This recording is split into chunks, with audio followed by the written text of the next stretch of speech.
நம்ம தமிழ்நாட்டுடைய முதலமைச்சர் கரூரிலே ஒரு முன்னாள் அமைச்சர் மதிப்புக்குரிய செந்தில் பாலாஜி அவர்கள். உங்களுக்கெல்லாம் தெரியும் செந்தில் பாலாஜின்னா யார் என்று உங்களுக்கெல்லாம் தெரியும். எதிர்கட்சியாக இருக்கும்போது அவர் அதிமுகவில் இருக்கும்போது நமது தமிழ்நாட்டுடைய முதலமைச்சர் என்ன பேசினார் தெரியுமா?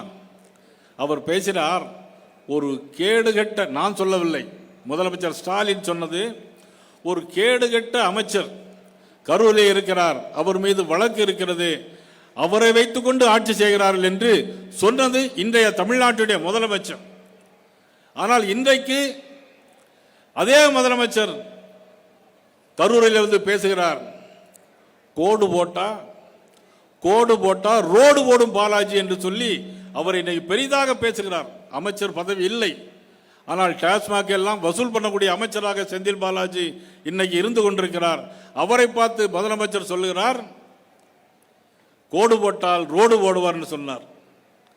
ஆனால் இங்கே கோடு போட்டால் ரோடும் போட்டும் மேம்பாலமே கட்டக்கூடிய எங்களது அமைப்பு பொதுச்செயலர் ஐயா கேசவநாயன் அவர்கள் இருக்கிறார்கள்.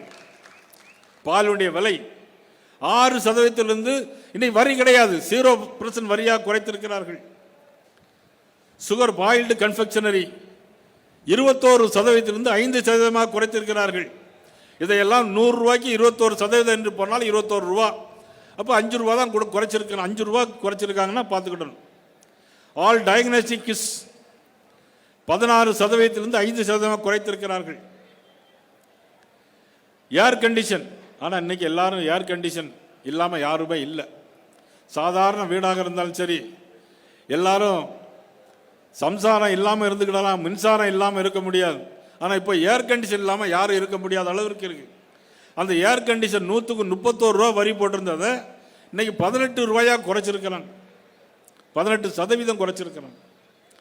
ஸ்விங் மெஷின் 16% 5% குறைச்சிருக்கிறாங்க. சைக்கிள், இன்னைக்கு எல்லாரும் வாக்கிங் போகிறோம், எல்லாரும் 22% 5% குறைச்சிருக்கிறாங்க. சிமெண்ட், மோடி இன்னைக்கு எல்லாருக்கும் வீடு கொடுக்குறாங்க. ஆனால் அந்த சிமெண்ட் விலையை 400 ரூபாய் இருந்த சிமெண்ட் விலையை இன்னைக்கு 300 ரூபாய்க்கு குறைத்திருக்கிறார் என்று சொன்னால் அது மோடியுடைய மிகப்பெரிய புரட்சியாகத்தான் இன்னைக்கு இருந்திருக்கிறது. திருநெல்வேலி அப்படின்னு சொன்னா அல்வா ஃபேமஸ், அருவா இல்லை, அல்வா ஃபேமஸ். திருநெல்வேலி அல்வா, மணப்பாறை முறுக்கு, மைசூர் பாகு, திண்டுக்கல் பூட்டு.